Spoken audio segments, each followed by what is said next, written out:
Hola a todo el mundo, bienvenidos a este vídeo. Yo soy Ana, o Anichiki si me buscáis por las redes sociales, y hoy vamos a comentar cuál es la diferencia entre dos conceptos que se pueden parecer mucho o que puede haber dificultad para diferenciarlo uno de otro, que es la aclimatación y la adaptación de las especies, ya sean animales o vegetales. ¿Por qué os traigo este vídeo? Porque a mí muchas veces me ha costado o he tenido dificultad para saber diferenciar entre aclimatación y adaptación, tanto en la carrera como en el máster de después.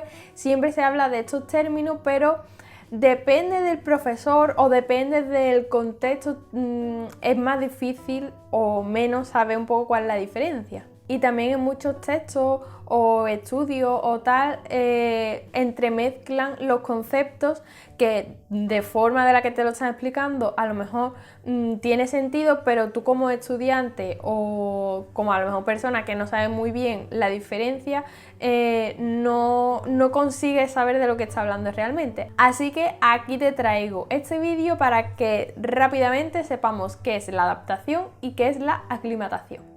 Para empezar vamos a hablar de la adaptación. Este concepto quizá es el más fácil, entre comillas. La adaptación sería cualquier característica, ya sea morfológica, fisiológica o de comportamiento, que surge en un determinado sitio por causa de la selección natural y que gracias a ese cambio mejora su supervivencia y su posibilidad de descendencia y de poder reproducirse. La adaptación es un punto de vista genético, es decir, se le podría llamar adaptación genotípica. El genotipo es el conjunto de genes que tiene un ser vivo, por lo tanto, cuando se producen cambios en el genotipo, en los genes, que eso se produce debido a la selección natural, por mutaciones o lo que sea, entonces estamos hablando de adaptación.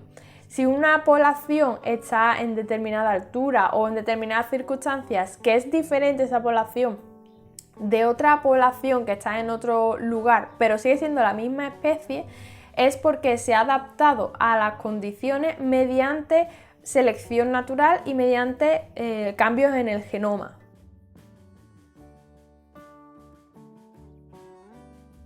Para llegar a este cambio, a esta adaptación, se requieren muchas generaciones, ¿vale? Estos cambios pues, se irán produciendo de generación en generación, pues para eso, para permitir que esa población pueda sobrevivir en ese determinado ambiente. He encontrado que se dice que hay tres tipos de adaptaciones. Está la adaptación morfológica o estructural, que puede ser la pérdida o ganancia de miembros, el mimetismo, las coloraciones crípticas. Luego tenemos también las adaptaciones fisiológicas o funcionales, que es cuando aparecen nuevos órganos o nuevas enzimas u hormonas que producen esta adaptación. Y luego está la adaptación etológica o de comportamiento. Por ejemplo, como mecanismos más efectivos en el cortejo o modos de alimentarse que implican menos riesgos. Y una vez hemos visto la adaptación, vamos ahora a ver qué es la aclimatación entonces. La aclimatación son cambios en el individuo producidos por factores externos naturales que están en el ambiente. Y estos cambios pueden ser estacional o geográficos. Y se le podría llamar adaptación fenotípica. El fenotipo es la expresión de los genes.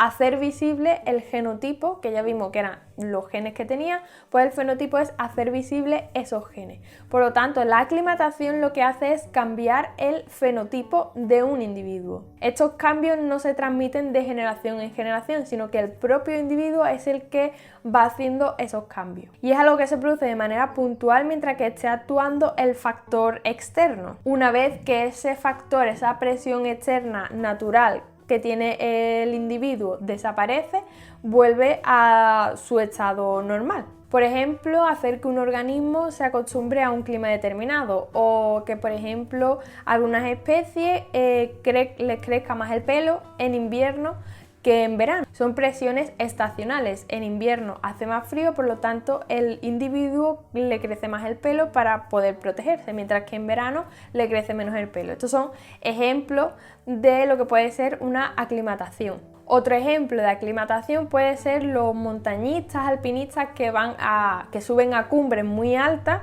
y tienen que ir poco a poco parando a determinados metros y subiendo poco a poco para ir aclimatándose a la situación. Porque si suben, por ejemplo, en un día hasta arriba del todo, donde la presión es mayor, la temperatura es muy diferente, pues le puedes dar un choque y sufrir de verdad. Por eso el cuerpo necesita ir aclimatándose poco a poco y los alpinistas pues van subiendo poco a poco. Y un ejemplo de adaptación, que no aclimatación la dejamos ya, y ahora un ejemplo de adaptación son las espinas de los cactus. En su genotipo, ese grupo de plantas producen espinas. Esas espinas son hojas que se crearon de esa forma o llegaron a ser de esa forma para protegerse de los herbívoros, para protegerse de la radiación ultravioleta y el exceso de calor. Con ese tipo de hojas, pues eso, se protegen de los herbívoros y pierden mucha menos agua. Por lo tanto, como resumen, podemos ver que la adaptación son cambios genotípicos, cambios en el genoma que se producen de generación en generación para poder adaptarse a un lugar específico, y son cambios internos y bastante profundos.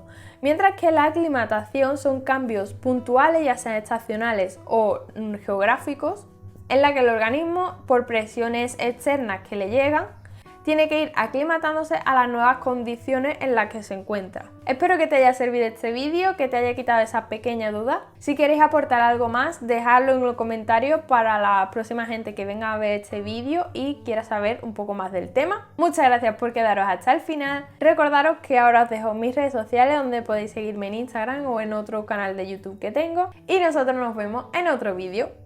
¡Chao!